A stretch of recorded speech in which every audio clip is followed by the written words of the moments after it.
Hello and welcome back to the Christian Century YouTube channel. I'm John. I'm joined today by one of our writers, Jeannine Pitas, who has written a piece for us about the new Pope's installation. The piece is called A New Pope's Call to Unity. So we're going to talk about Pope Leo. Before we dive into some of those themes, Jeannine, can you tell us a little bit about yourself? Yeah, thank you so much for having me. I'm Jeannine Pitas. I live in Pittsburgh and I teach at St. Vincent College in Latrobe. Awesome. Yes, just before we started recording, we realized we are fellow Pittsburghers, so now we can hang out and be friends in real life. Okay, so this essay is about your time the actual installation of the new pope. So anyone who maybe missed the essay, can you just tell us like how you came to be in the Vatican at that time and attending that event?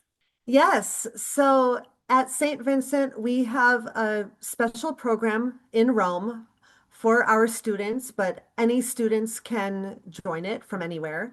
And it's simply an academic program.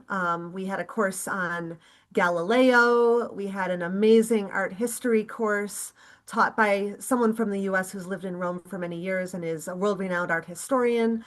I co-taught a Roman political thought course. My part was on Virgil's Aeneid.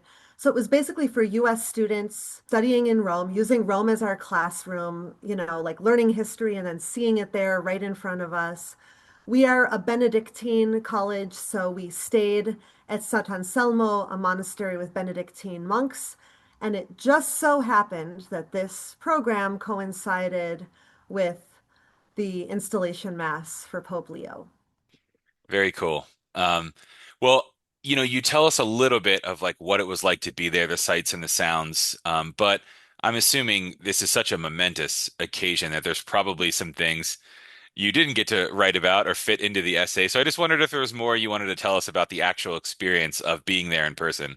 It was just so wonderful to be there with people from all over the world. Most of them Catholic, but not everyone. Some were just there to witness history in the making and to be gathered for something positive.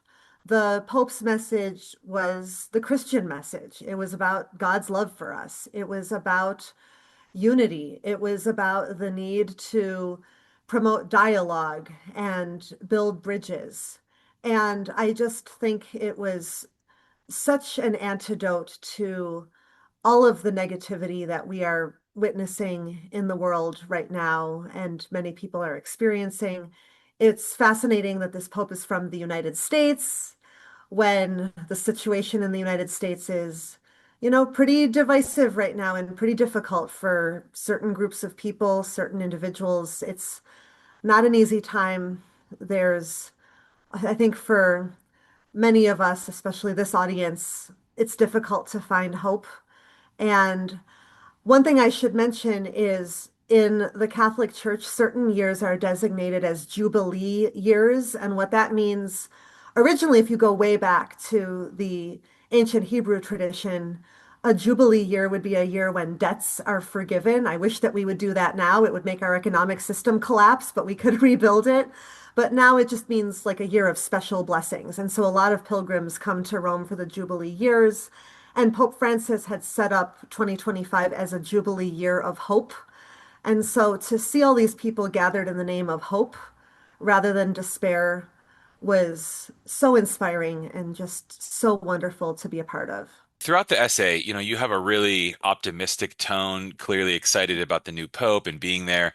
And yet, I think tinged throughout it are these moments of complication that just reminded me how difficult it is to be a part of any institution. You talked about this repressive side of the church you encountered with the removal of a political sign your friend had, and yet your friend and you both loved the ceremony. And you talk about real concerns you have about Pope Leo, and yet this optimism about the message he was preaching and the things he stands for.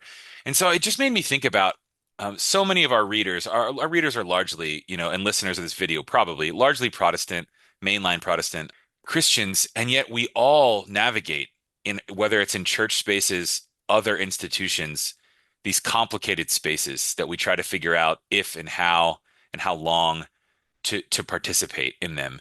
And I just wondered if you had any words of wisdom for us as you have navigated this Catholic Church institution and have named some of the difficulties of doing so. I just wanted to see if there's anything else you wanted to share about that dynamic of being part of a big institution. Yeah, that's a complicated question. There's so much to say about that. I'm thinking of a very wise woman I once knew said that the kingdom of God is not to be found in institutions. And I think that there's a lot of truth in that. Institutions are made by human beings and they're inherently flawed. But they're not all bad. I think that as long as we recognize that they are made by and for human beings, they can be positive spaces for us to live in community with one another and to grow and to work for the common good, to have a space where we can discern what the common good is. A lot of commentators have been mentioning that part of the problems we're seeing in civic life in the US right now is that people have given up their faith and their trust in institutions. And we're seeing an attack on so many of our institutions in the US right now. And unfortunately, that can be a way for more problems. I mean, I actually wrote for the Century another article a couple of years ago about Nicaragua and Daniel Ortega's attack on institutions within Nicaragua, including the church. And that has allowed him essentially to take over as a dictator. So, I think institutions are not, they're problematic, but they are not all bad. I am someone very much I've lived in institutions my whole life, really educational environments. I've taught in two small private liberal arts colleges, one Presbyterian affiliated, and now my current one is Roman Catholic Benedictine affiliated. And they are not perfect places.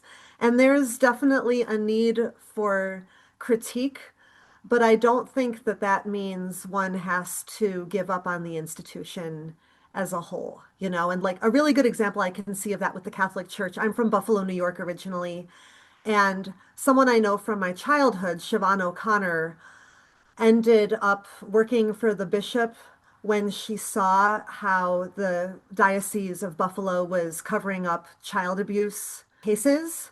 And she became a whistleblower and lost her job. But she didn't leave the Catholic Church over it. So she was critical of the institution and was really willing to put herself on the line to call out the wrongs. But I think that she saw and sees the goodness behind it. Every organization has a mission statement and a vision statement, right? But like we all fall short of that mission and vision all the time. But I think that doesn't mean that the mission and the vision are flawed.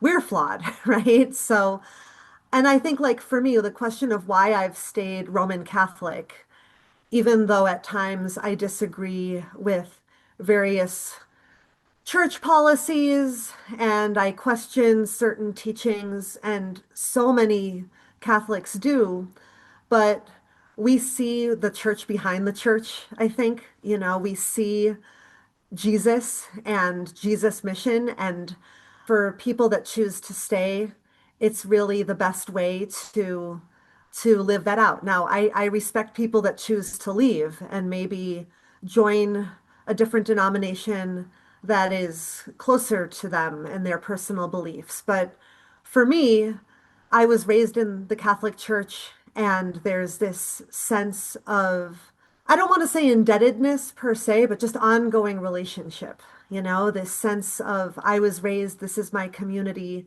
I owe something back to that community. It's not just about me. I mean, ultimately, for all of us, it should be about God, but like, how does God work in the world? I mean, God works through individuals, but also through communities, and that involves institutions. So I think with any institution, we need to be critical of it, but not give up our faith in it and our belief in what it's trying to do, even if it falls short. Thanks for sharing some of your own journey and processing, and you've given us a lot to think about. Anyone out there who missed this essay, the link will be below in the video description, and we'll also throw in a couple bonus links where you can go find more of Jeannine's writing if you like this essay. Thank you so much for chatting today, Jeannine. Thank you so much for inviting me, and I'm so happy to learn that we live in the same city now. Let's meet up in person. Awesome. All right.